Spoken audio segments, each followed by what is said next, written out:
Hey everybody, I had a large response to the cutting and interfacing video on the Guardian backpack, so I followed suit with the Cornish. This is just like the other one where it is a hyperlapsed video and I did a voiceover. I know some of you prefer a full-length cutting video. Sorry, Druzy is messing about back there. I know that some of you said you didn't like the hyperlapse, some of you prefer the longer. So there's just going to have to be some concessions. Either it's hyperlapse and I explain what I'm doing, or it's longer and full length and I don't really explain. So, you know, since this is new to me, definitely leave me a comment. Let me know what you prefer, what your preference is, and I will do my best to make everybody happy. I hope that you enjoy this quick video, and be sure to tune in for the construction video to follow. Bye. All right, here we go. We are off to the races. I have all of my corks picked out, and I'm using bark, potter's peach, and olive, and then my lining will be this charcoal waxed canvas. I get all of this from Fabric Funhouse, and don't forget to use code SewGnar10 for 10% off your first order. That is SewGnar in all caps. So here's the backpack that I'm cutting out. Obviously, it is the Cornish backpack by Country Cow Designs.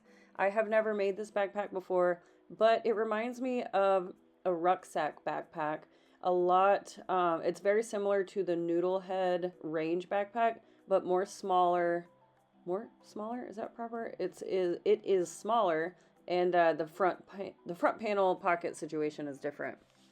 So I have a cut list from the pattern printed. It is the labels page, and I went through, and before even beginning to cut and pick out my materials, I went through every single piece that needed to be cut and decided what did I need and what didn't I need. Because when you're using cork or any self-healing edge textile, or any textile that doesn't need interfacing, a lot of the times you can omit several pieces that are on the cut list. So I went ahead and went through, marked what I needed, and then made it understandable for me to figure out, which means I put it in a little list. And yeah, so I just go through, you see me referencing the cut list here on the left hand side a lot throughout this video, and I am just going for it, cutting everything out. So right now I'm cutting out my top panels. I'm doing the potter's peach on the very top. I cut out the olive before. That was for my exteriors.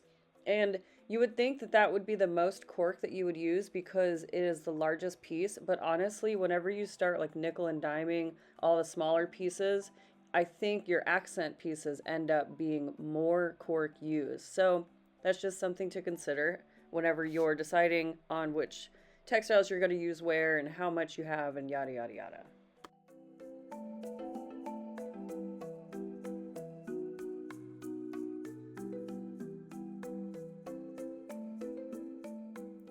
And now I'm cutting out the bark cork, and this is going to be my front slip pocket panel. And you can see the technique that I do. I have my rotary blade and my 6x24 ruler. This is my combo number one that I use to cut everything. And you'll notice that I don't mark the cork. I just kind of go for it. I line it up on my ruler and then I cut, and you can see how I swivel and move the ruler around to get the proper measurements. This is just the way that I've been doing it for years and years, and it does come with practice. I know a lot of people say that it is like overly confident to cut like that, but especially with a rectangle pattern, with a pattern that every single piece is rectangles, I just find that this is easier, quicker for me than going through and individually marking and then cutting everything else out. But if you need to spare your cork and really hone in on how much you're using, a great way to save cork is to lay it all out first, and then you can really Tetris your pieces and figure out exactly how much cork you're going to be using and all that jazz.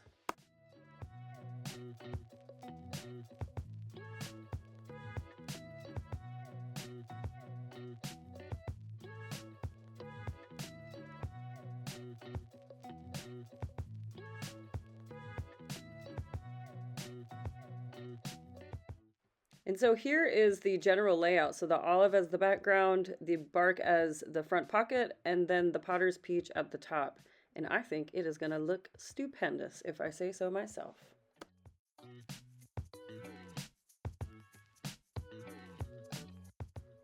So now I need to cut out my straps, and I decided to use the Potter's Peach for that.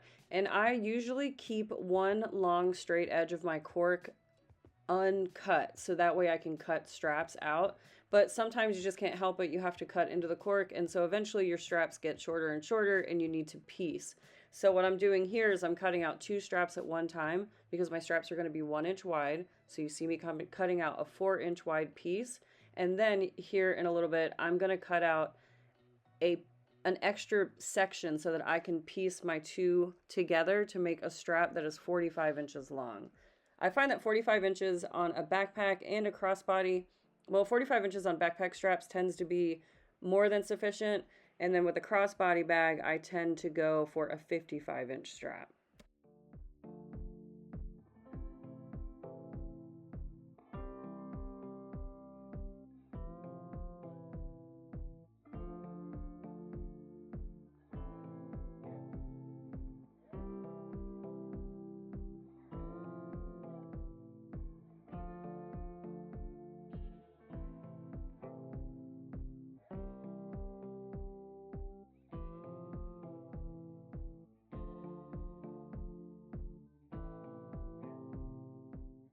Okay, now I'm going to lay my straps out, and I'm going to be using the quilt binding method. And so you see that I lay my pieces together at a 90-degree angle. And then I remember that you actually want a little bit of overlap, so that way whenever you sew the diagonal line, it meets up nicely whenever you add your top stitch. And I go over this more in depth in the actual construction video. So here's where I make a design change. I realize that if I leave the bark as the base of the bag, then the front pocket and the base are going to feed right into each other color-wise, and I want a contrast. So I switch last minute the base of my bag to be this Potter's Peach so that it accents with the top panels and ties it all together.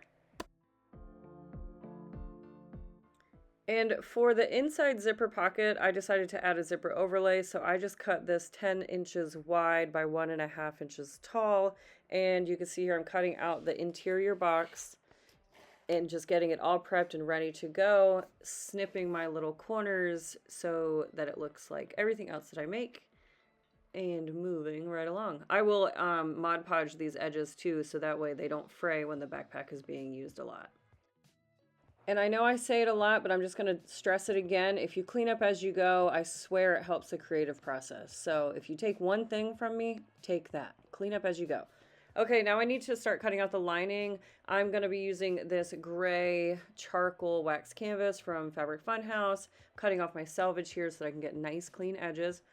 And then the first thing that I'm going to be cutting out is the lining. And you'll see in the construction video, I will taper my edges so that it lays nicely inside the bag once it's all nested. Oops, lost it off the table. There we go. And then now I'm going to cut out my pocket linings. And so I wanted to point out that whatever width I cut out for my zipper overlay, that's the same width that I cut out for my pockets. So that way, whenever I'm sewing my interior pocket, I know that I have enough width on it to keep it, to have enough room to maneuver and sew like I need to without having to stretch and pull.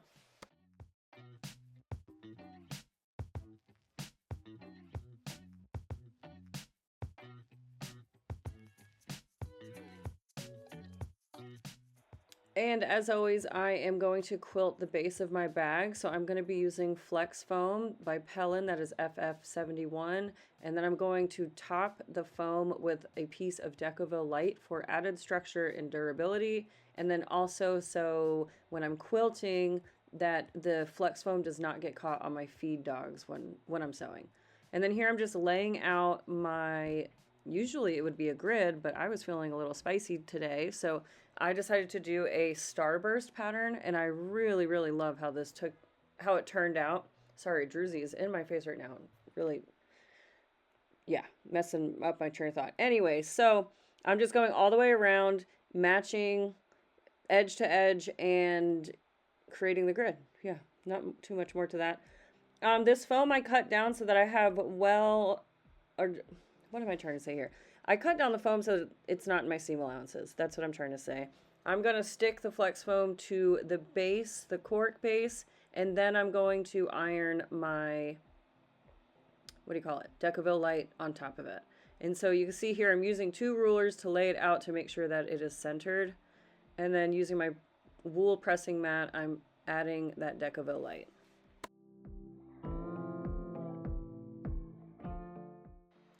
And that's all, folks. We are cut, prepped, interfaced, and ready for construction. Please keep an eye out for the next video. That will be the full-length construction video.